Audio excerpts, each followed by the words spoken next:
je suis Rosalie Mann, l'autrice de No More Plastic, comment le plastique ruine notre santé. Je suis également présidente fondatrice de No More Plastic Foundation, qui est une association à but non lucratif qui a pour mission de sensibiliser l'opinion publique sur l'impact des microplastiques sur notre santé, le climat et l'économie.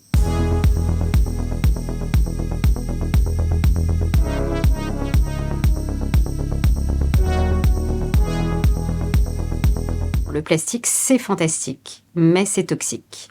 Le plastique nous a permis de rentrer dans l'époque moderne dans laquelle nous vivons. Elle nous a permis de gagner du temps, en tout cas c'est ce qu'on pensait, sauf qu'aujourd'hui on en a introduit dans beaucoup trop de produits de notre quotidien, qui fait qu'aujourd'hui on touche plus de plastique que les gens qu'on aime, et on se retrouve avec un produit toxique qui est en permanence dans notre vie. Donc c'est un petit peu comme quand on a une relation toxique avec quelqu'un. Le but, c'est pas de rester dans cette relation, mais c'est de couper court rapidement et d'arrêter. Alors, les femmes sont plus vulnérables face à la pollution plastique. Ça ne veut pas dire que les hommes sont épargnés, c'est juste que la femme donnant la vie va créer plus d'œstrogènes au moment du cycle de la femme, donc au moment de la puberté, des menstruations, de la ménopause, et également au moment de la grossesse et de la lactation. On va donc, dans ces périodes-là, au cycle de la femme, stocker davantage les perturbateurs endocriniens qui sont présents dans le plastique. Le recyclage du plastique, on pensait longtemps que c'était une bonne idée, sauf que le recyclage du plastique, ça n'existe pas. En fait, on décycle le plastique, mais le recyclage, clairement, n'existe pas. Recycler, c'est juste remettre en circulation un produit toxique qui va générer davantage de microplastiques et nanoplastiques.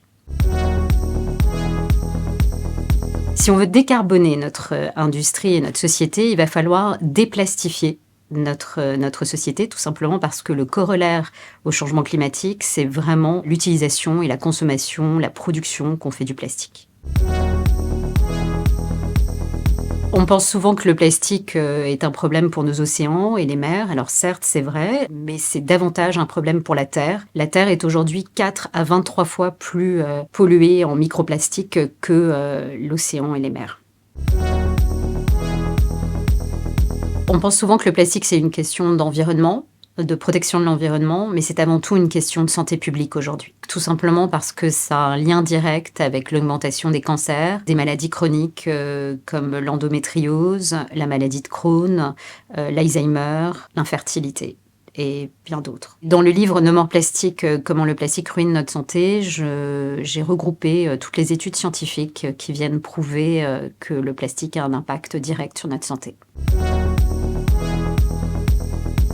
Donc on pense souvent que la question de la pollution plastique est tellement immense qu'il n'y a pas de solution, alors qu'il y en a. Sur les 460 millions de tonnes de plastique qu'on produit par an, il y a seulement 2 industries qui représentent plus de 50% de cette production. Il s'agit des emballages et du textile. Donc on n'est pas en train de changer la face du monde et on peut tout à fait réduire la production de plastique dans les emballages et le textile. Les solutions existent déjà, elles sont déjà là, comme les algues brunes par exemple, ou les champignons, ou la laine 100% recyclable pour le textile. Il existe des maillots de bain 100% waterproof et qui protègent des UV, 100% laine et qui fonctionnent très bien, comme des imperméables ou des vêtements de ski. Et on pense souvent que le verre n'est pas une solution parce que dégage beaucoup de gaz à effet de serre, mais il dégage moins de gaz à effet de serre que le plastique. Et aujourd'hui, on a la capacité de faire du verre beaucoup plus léger qu'auparavant, qui dégage moins de gaz à effet de serre, qui est quasiment incassable. Donc le verre est un vrai matériau d'avenir également.